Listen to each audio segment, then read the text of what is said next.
The Super Bowl, there's nothing like it. It's truly the greatest show on earth. Really, it's the fabric of America. And imagine if your lifelong team finally made it to the biggest stage. So many emotions, right? And as a lifelong Chiefs fan myself, I was lucky enough to attend last year's Super Bowl down in Miami. So let me show you what that once-in-a-lifetime experience is like from a fan's perspective. The first step actually arriving to the host city,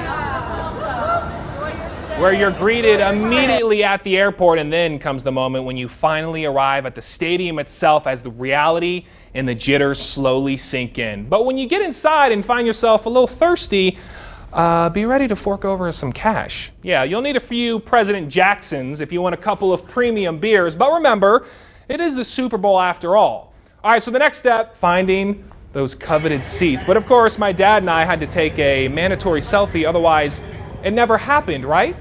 A true surreal moment for the both of us once we landed in section 249, row 9, seat 9. We have officially arrived here to Super Bowl 54. I gotta be honest, it made me a little emotional. Just to be here, sitting here, so grateful to be here at Super Bowl 54 with my dad. Dad, say hello. Hey. And then it becomes real as your team finally takes the field.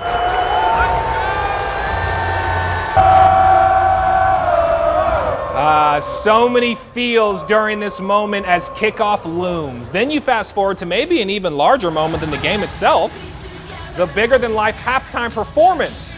Yeah, Shakira and J-Lo were even more incredible in person, I promise. But this right here is what you dream of. World champions in a moment I will never forget, shared right alongside my dad.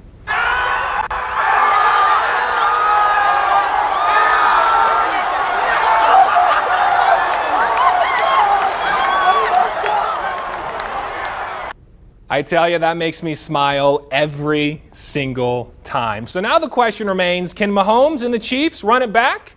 My dad and I surely hope so. Or will the most accomplished quarterback of all time, and Tom Brady, earn his 7th ring? I tell you, I'm not quite sure, but I cannot wait to find out right here on WFMY News 2 this Sunday at 6:30.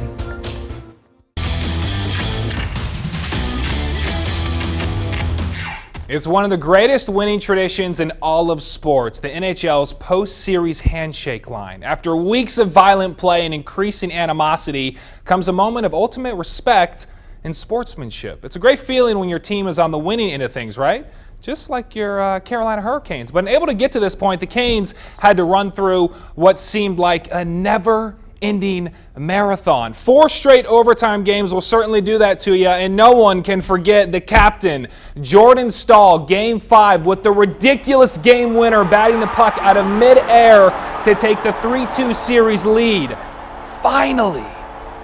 Especially with what we've gone through the last couple games too, and to get a big one like that felt really good. This team really just the definition of resilience, as just 2 games later in overtime, once again, Sebastian Aho coming to the rescue in a critical situation with the perfect deflection for the game winner, and on to the Tampa Bay Lightning. We're getting the Stanley Cup champs. We know we're up against. I mean, we're going to have to be, as good as we can to have a chance against these guys. You know, coaches are wrong there, and we have no better man to help break this down, this series, than Tampa Bay Sports Director Evan Klosky from our sister station. Evan, I appreciate the time. Let's get right to it. When you initially found out the matchup, what did you think? Oh, I was jacked up. Are you kidding me? These two teams are fantastic, and if it wasn't for the layout of the NHL this season, both of them might be competing to play in the last game to make it to the Stanley Cup, but they are pretty much as even as it gets. The only thing the Lightning have maybe over the Hurricanes is experience, of course, coming off that Stanley Cup victory from 1 year ago. And the Canes with a very steep challenge, especially with these two men, Nikita Kucherov, Steven Stamkos, when they're healthy. Stamkos always has such a great head of hair. I don't know how he does it, but how big of a difference maker? Exactly. How big of a difference maker do you think this will be in the series? Yeah, I think if the Hurricanes are going to win, they have to stay out of the penalty box. That was the one thing that the Florida Panthers could not consistently do. If the Hurricanes want to get past the Stanley Cup champs, they have to avoid that power play unit as much as possible. And it's pretty exciting because the Canes have one of the best PK units in the league. So it's one of the best power play units versus one of the best penalty killing units. It's going to be very exciting to watch. But as you just mentioned, they match up very well, these two teams, especially in the regular season. Pretty close each time they met on the ice. So with that being said, I got to put you on the spot. Your series prediction, who wins game one and who wins the series outright and how many games? All right, so game one, I think the Hurricanes are going to win. Overall, I think this is going 7 games, and I'm going to give it to the Lightning. I'm going to go with the experience because I really do find these teams even. Are you just picking the Lightning because you work in Tampa Bay? Be honest. You have to be honest here. You know what? It certainly creates some bias, but at the same point, even if I wasn't, I just think this group and that experience, I think, will just be the slight edge between two teams that are right there. Evan, I certainly hope you're wrong, but we will find out soon enough. Game one coming your way this Sunday. Puck drop set for 5 p.m. inside PNC Arena, and we have all the information on our website, WFMI2.com. Alrighty, it's time to take out your calendar and get that Sharpie ready because the Panthers' 2021 schedule has officially been released, and we have so many juicy options to choose from. And why wait till halfway through the season for some drama when we have it week one? Former Jet Sam Darnold looking for a new beginning in Carolina, only to be reminded of his past facing the Jets, and new rookie quarterback Zach Wilson. And Coach Matt Rule hoping he keeps his head on straight. I'm hoping that he's the same cool, calm, collected guy each and every week. But fast forward 2 months later, week 9, Panther great Cam Newton makes his return to the Queen City after what was somewhat of a messy divorce. It's still kind of weird to see him in a Patriots uniform. I don't think I'll ever get used to that. Just like how I'll never get over seeing this man in a Buccaneers jersey, Tom Brady. Carolina with a tough stretch to end their season facing the Buccaneers and Brady 2 of the last 3 weeks. So let's dig a little deeper into the schedule and know about our man to help break it down, the Locked On Panthers podcast host, Julian Council. Julian, appreciate the time. Let's just get straight to it. When you saw the schedule released, what caught your eye? Well, I think the end of the schedule had to have caught my eye, where you have the 4-week stretch of at Buffalo, where former defensive coordinator Sean McDermott's the head coach there, really built a really good team. Then you have Tampa Bay, sandwiched in with New Orleans, and then Tampa Bay again, both those Tampa Bay games and the Saints game. Got to be one of the toughest stretches. They're going to have to try and pick up some wins early on in the season to give themselves some sort of a cushion. And speaking of that tough stretch, how much do you think that concerns you, especially with such a young Panthers roster? You're hoping by then we're going to be a full year and a half, I guess a quarter into Matt Rule as a coach in the NFL with the Carolina Panthers. By that point in time, the young defense, that they should be even more mature. But it's going to be tough to be able to be in the same boat as the Saints, the Bucs who are coming off a Super Bowl, and of course Buffalo, who had a fantastic season last year with Josh Allen. And we have so many good storylines with this upcoming season, especially Week 9. You see that matchup. Patriots, Cam Newton. Talk about some drama, right? Now, if he starts, how do you think that return will be coming back to Carolina? It's going to be emotional for sure. I'm very curious to see what he says in the week leading up to that game. But I don't know how they're going to react to Cam if they do see him dancing in that end zone, which made a lot of opponents back when he was a Panther very upset. Before we go, I have to put you on the spot here, Julian. Your 2021 record prediction, how will the Panthers do under year 2 of head coach Matt Rule? Be nice, please. I think reasonably, even if Teddy Bridgewater was still here, I think this team should be looking at 8-9, 9-8 potentially, and being right there in the thick of things. It's kind of weird talking about a 17-game schedule when we're used to the even number of 16 games.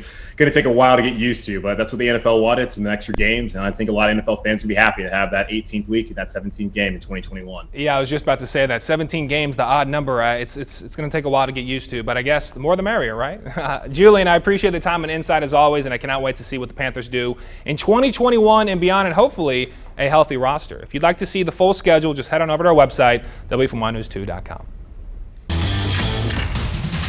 It's a decision that could haunt Carolina for many years. Take Justin Fields at pick number 8 in the NFL draft with all the potential in the world, or stick with the newly acquired Sam Darnold that certainly comes with a few question marks. Well, to our surprise, the Panthers went with defense. As Rule says, it was a 2-for-1 deal, building the team and sticking with Darnold, a guy they believe can do it. I sure hope they're right, and Darnold believes they are. And I'm just coming in with an open mind and, just seeking for, a great opportunity to lead this football team and just move the ball up and down the field and score touchdowns. That's what I'm most excited about, and I think I have a really good opportunity here to do that. I know what the offense is capable of, and just excited to hit the ground running. But in order to do that, you got to protect Darnold, and I think it's a pretty good choice. Interior depth was a need for this team, and selecting 6'4", 350-pound guard Deontay Smith in the 6th round certainly helps. Whew, baby! That's a big boy, isn't he? Even more impressive, the Bama alum didn't give up a single sack over the last 3 years. But how?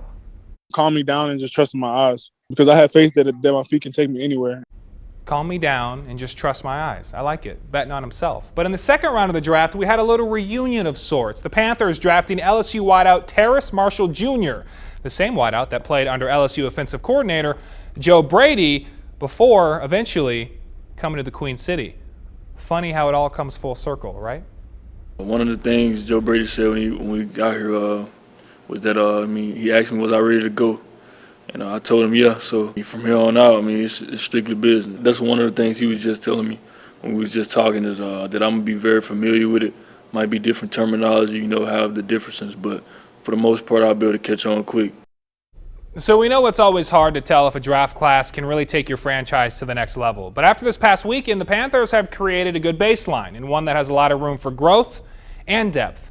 Now, this may not be a playoff caliber roster right this second, but Matt Rule and company are certainly on the right track to turning this franchise around.